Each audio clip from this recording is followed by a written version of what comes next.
Hi, welcome to the Essence of Clarity. My name is Sabine Straver, and today we are going to talk about how you hide bookshelf clutter. And I'm in front of my beloved bookshelf. So there's a few different things that you can do. First of all, if you've got lots of books, make sure that you start with decluttering. And that means that you only keep the books that you really like. So I'm a prolific reader. I think this stuff here is from the last 2 and a bit years, and I've read much more, but I only keep the book if I really enjoy it and want to refer to it back. And sometimes I hold on to it for a couple of months, a year, and then still go through it. So once a year I go through my whole book collection and see what still resonates with me.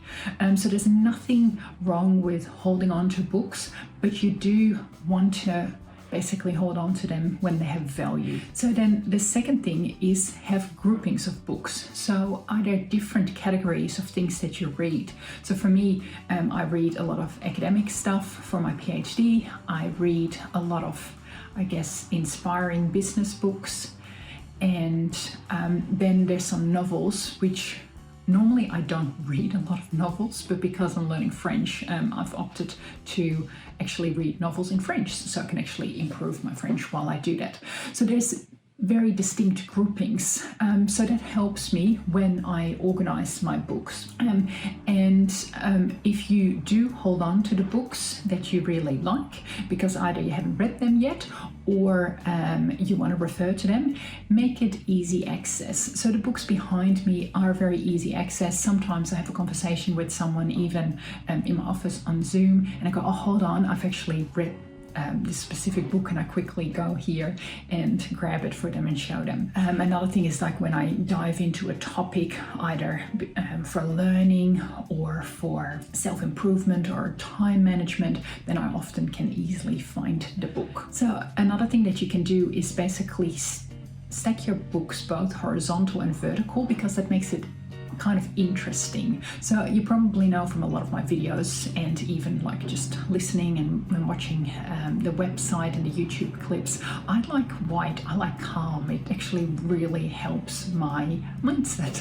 But for books, I make an exception. So I've got a little bit of art here, but I also got like the kind of happy, encouraging spines with all the different colors, because it's nice. And then you can be very playful with it.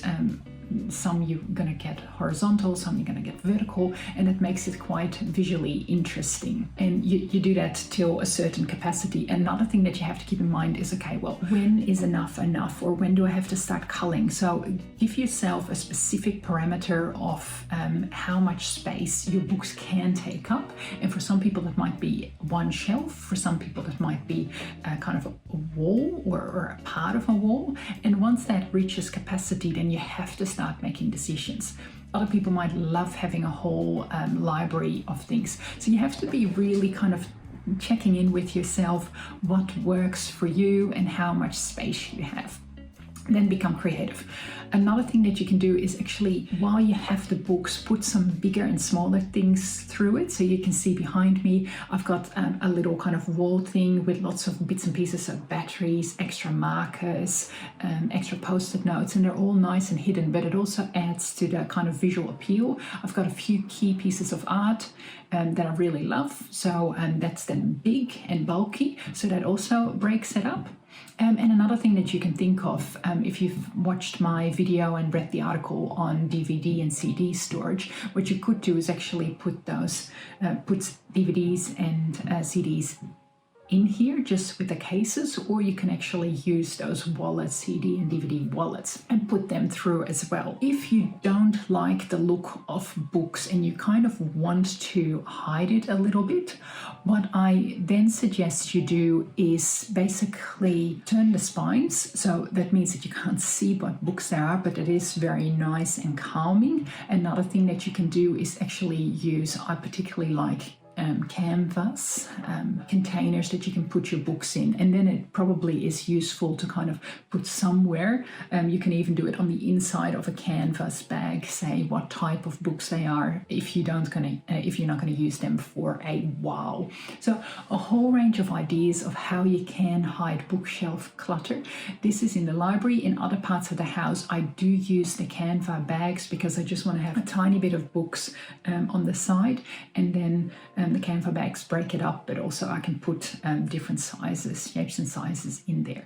So I hope you enjoyed this. Let me know how you actually organize your books and potentially hide your bookshelf clutter. Make sure that you want to keep everything that's on the bookshelf. Once you know that you want to keep it, then decide on a home for either the book or the items on the bookshelf.